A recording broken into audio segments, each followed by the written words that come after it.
பெற்ற பிறகு மாண்புமிகு தமிழச்சினுடைய சந்தித்து வாழ்த்து பெற்றேன். அவர் எனக்கு வாழ்த்து சொன்னார். என்னுடன் எங்களுடைய தலைமை நிர்வாக செயலாளர் பார்சாரதி, எங்களுடைய மாவட்ட செயலாளர் எல்லாம் வந்து என்னுடைய இந்த நிகழ்ச்சியை கலந்து கொண்டாங்க. ரொம்ப மகிழ்ச்சியாக இருக்கும். தலைவர் கேப்டனுடைய நீண்ட நாள் கனவு இன்று நிறைவேறியிருக்கிறது.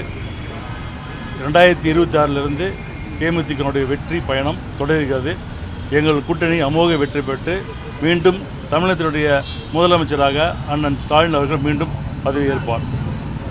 திமுக கூட்டணியில் தொகுதி பங்கீடுலாம் சில கட்சிகள் தொடங்கிட்டாங்க. தேமுதிக எப்போ கூட்டணிக்கான அந்த தொகுதி பங்கீடு குழு அமைக்க போகிறோம், எப்போ டாக் இருக்குது அதை பற்றி பேசியிருக்கோம்.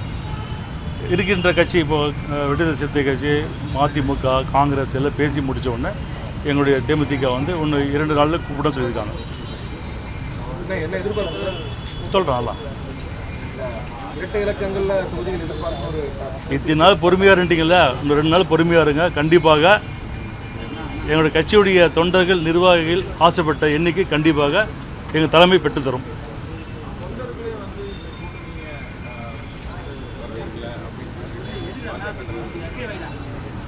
அப்படி யார் 2 பேர் பேசுவாங்க. நாங்கள் வந்து ஜனவரி மாதமே எங்களுடைய மாவட்ட கழக செயலர் அழைத்து எல்லாருடைய கருத்து கேட்டு தான் இன்றைக்கி திமுக கூட்டணி வச்சுருக்கோம். நாங்கள் இந்த கூட்டணியை தமிழ்நாடு மக்களும் சரி, எங்களுடைய கட்சி தொண்டர்களும் ஆசைப்பட்ட கூட்டணி இது இன்றைக்கி அமைச்சிருக்கோம். நாங்கள் விரும்பிய கூட்டணி தான் அது.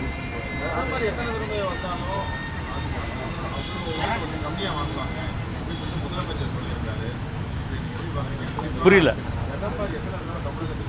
நாளைக்கு வர்றாங்க.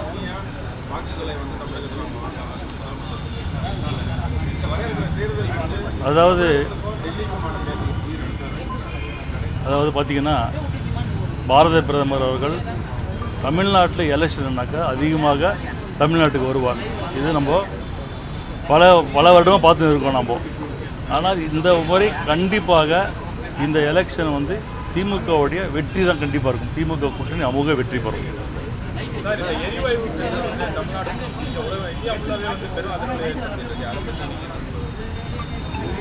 ஏன்னா இன்றைக்கி வந்து வார் போயின்னு இருக்குது. வார் நடக்கிறதுனால இந்தியா மட்டும் கிடையாது, உலகம் ஃபுல்லாகவே வந்து அந்த எரிபொருள் தட்டுப்பாடு கண்டிப்பாக வரும்பொழுது கண்டிப்பாக மத்திய அரசு அதுக்கு தேவையான ஏற்பாடுகள் கண்டிப்பாக செய்வாங்க நம்பிக்கிறேன். 60 ரூபாய் விலை ஏற்றிருக்காங்க. ஏன்னா தட்டுப்பாடு 60 ரூபாய் விலையேற்றம். பிரதமர் வந்து இது குறித்து எந்தவித கருத்தும் தெரிவிக்காமல் இப்போ என்ன நடவடிக்கை எடுக்காமல் இருக்கிறாங்க? நீங்களே சொல்லிட்டீங்க நடவடிக்கைகள்னு. கண்டிப்பாக எங்களுடைய கூட்டணி கட்சி தலைவர்கள் கண்டிப்பாக இதுக்கு குரல் எழுப்புவார்கள். நாங்களும் பாராளுமன்றத்தில் கண்டிப்பாக இந்த தட்டுப்பாடை கண்டிப்பாக நாங்களும் குரல் எழுப்புவோம். இந்த நேரத்தில் தெரிவிச்சுக்கலாம். அவங்க என்றைக்கு கூப்பிட்றாங்க தெரியல, கூப்பிட்டோன்னா போய் பதவி இருப்போம். ஓகே, நன்றி எல்லாருக்கும்.